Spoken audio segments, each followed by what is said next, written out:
Israeli Prime Minister Benjamin Netanyahu is expected to make a very quick trip to the United States this week with plans to meet with President Trump on Wednesday. The meeting has been described as a strategy-shaping session. Joining me now to discuss this, former Pentagon official Dr. Michael Rubin, who is now Director of Policy Analysis at the Middle East Forum. He is also a senior fellow at the American Enterprise Institute, where he specializes in Iran, Turkey, and the broader Middle East. Dr. Rubin, welcome back to Washington Watch. Thanks for joining us. Hey, thanks for having me, Tony.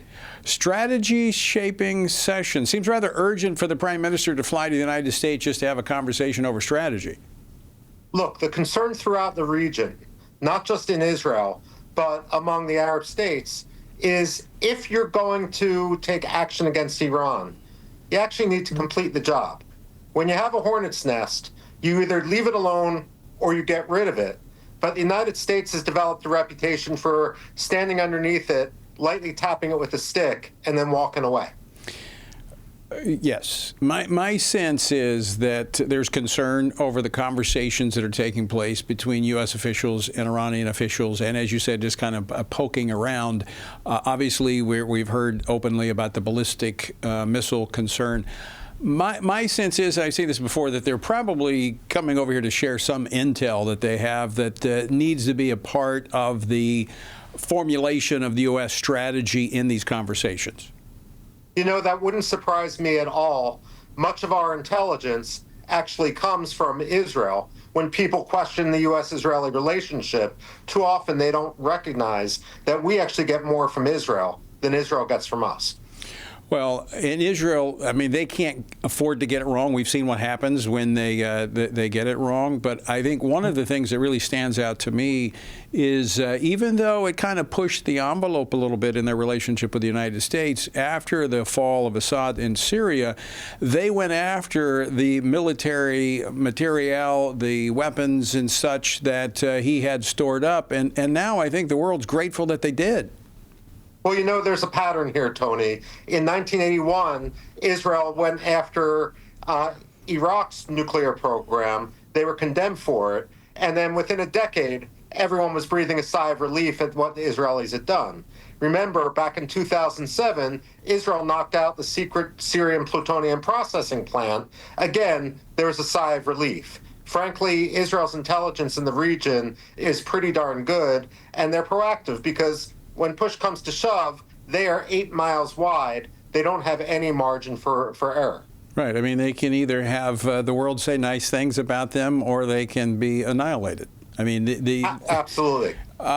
So what do you foresee based upon the comments coming out of Iran? It doesn't sound like there is a spirit of reconciliation coming forth from the Iranian regime. No, there certainly isn't. I've been watching what the Iranians have been saying, and it's very clear that the Iranians haven't gotten the memo that Donald Trump is different.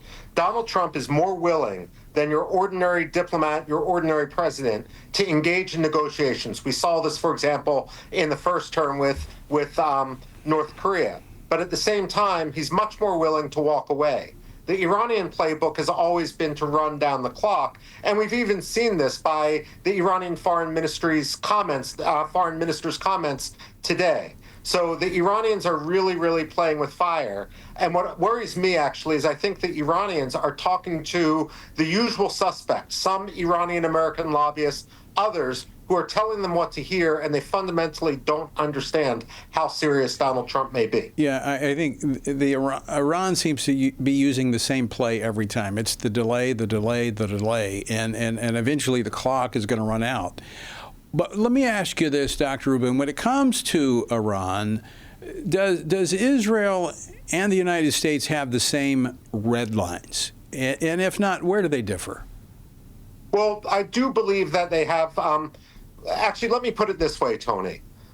When the United States looks at Iran and its nuclear program, we look at it as strategically untenable because Iran with nuclear weapons would, change the region completely. When Israel looks at Iran with nuclear weapons, they see an existential threat.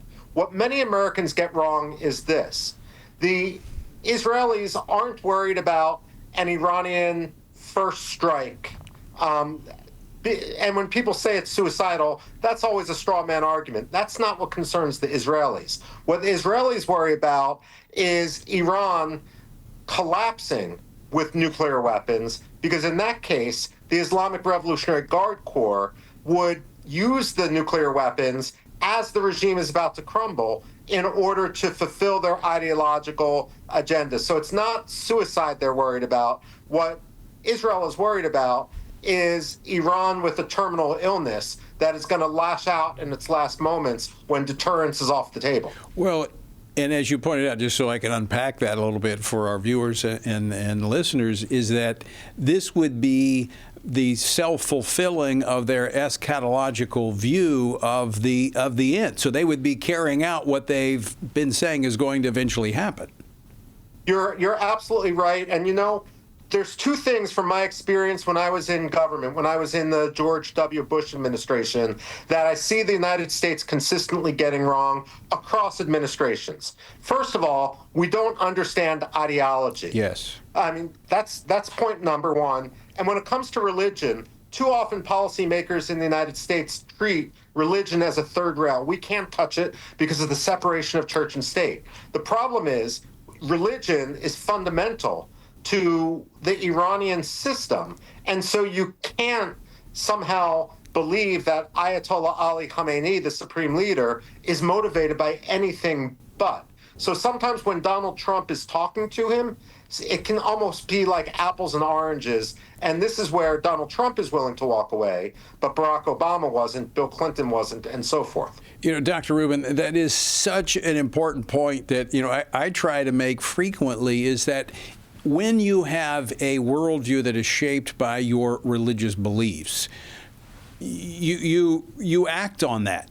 But with this secular mindset in the United States that is dismissive of religion, even here at home, we don't believe what other people are saying, and that it affects their actual actions and decisions. Unfortunately, we're out of time, because I'd love to have a much longer conversation with you about that, because I think it is one of the biggest areas that we've missed in our foreign policy, and I appreciate you bringing that up. Dr. Rubin, always great to see you. Thanks so much for joining us.